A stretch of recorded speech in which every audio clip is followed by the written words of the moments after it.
So I want to talk about the big beautiful bill just for a minute, since it's gaining a lot of attention. And I got a forwarded service ticket from one of the people on the Tigo service line from a homeowner who was asking about the 30% ITC, investment tax credit, and what that means, and what happens if the big beautiful bill passes, because she's thinking about going solar. Okay, so let's talk about that. Our industry does a great job at sloganeering, right? Particularly for anything that affects our industry. No, I'm not saying that as a negative thing. Like, we're great, no, tax breaks for the rich, and don't gut, rooftop solar. But what we don't do is explain what that means. The ITC, the investment tax credit, was approved in 2005 by Bush Jr., Republican, and was put into, it was enacted in 2006, the following year, right? So it's been around a long time. And what it did, it was supposed to be a temporary measure, but as we've seen, it was wildly successful for our fledgling industry back in 2006, if y'all were even in at that time. I came in 2008, so I got to see a little bit of that. But what this 30% tax credit did was it created, over 250,000 jobs. Of course, it lowered utility bills, and all the other little sayings, real energy, dependence and self-reliance and screw you to the utilities, right? That's all true. And it's been wildly successful. Matter of fact, last year in 2024, ITC tax credits, they floated in around $33 billion, right? $33 billion in tax cuts. Yeah. So what happens when you cut these taxes, and why would, there's some surface level stuff that everybody knows, like, oh, okay, well, I wouldn't get that 30% tax credit, but it gets a little more deep than that. And once you start digging into it, it will probably piss you off like it did me, right? So what happens if this big beautiful bill is passed by the Senate and they cut the ITC? What that does is reroute that $33 billion or so. It's able to be rerouted and used for something else, right? Well, something else like what? Roads? Education? No, it goes to tax breaks for the wealthy, the rich, right? So let's break that down. Because normally, I'm not a fan of, well, I'm poor because he's rich. Like, that doesn't make any sense, okay? However, the ultra wealthy people, and we have all seen this, once you get that kind of money, you start getting power and influence, and then that's when it starts to affect us, okay? So that $33 billion is going to be rerouted to these high-end earner tax breaks, or actually, more accurately, a tax perk. Yeah, and I know I am not a licensed financial advisor.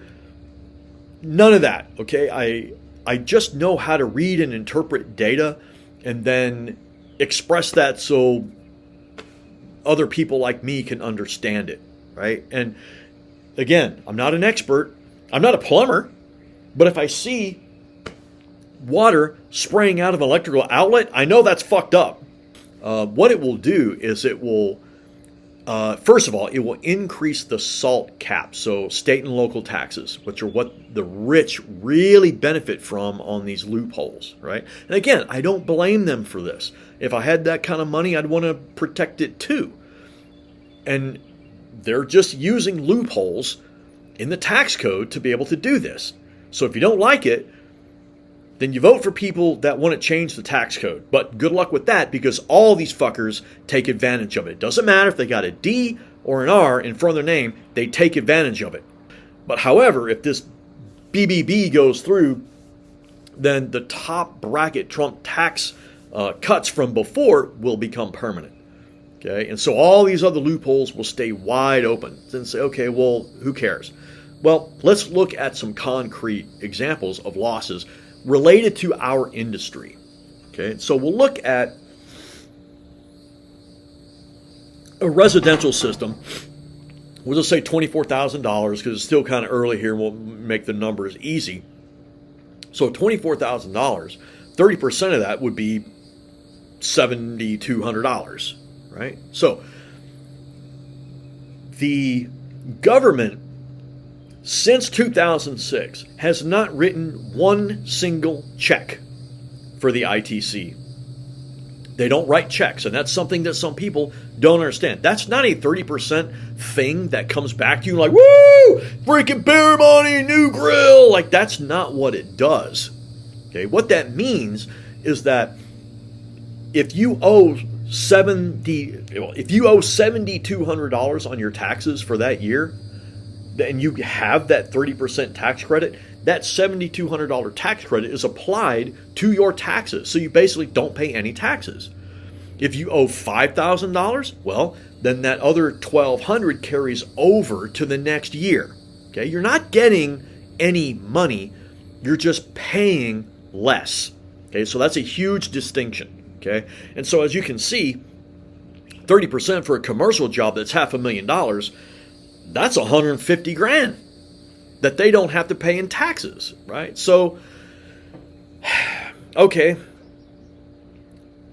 So all that money that they're not going to give us for the 30%, like I said, gets allotted to these other tax credits. But, well, it serves the wealthy, so let's take a look at that. Okay, if you look at the tax code, which good luck with that, but basically what this is going to do is benefit people who make about $500,000 a year. Okay, $500,000. And the more you make, the more you get to claim. Okay, again, I don't care. And as soon as you make over $5 million, boy, you really get some tax breaks. And I don't give a shit about that until they're taking money out of my industry to do that. That's the rub for me. Okay? So it gets exponentially worse, like I said, the more money you make. And we still have to pick up this tab, right? Because now utility bills are going to go up. As we all have predicted, solar growth, particularly in the residential area, that's going to stall out. There are people that are doom and gloom and say it's just going to destroy it, like a Death Star. I don't share that sentiment. I think we're going to be okay. And I made a video before this where I was a lot more relaxed fishing off my dock. And that got mixed reviews too.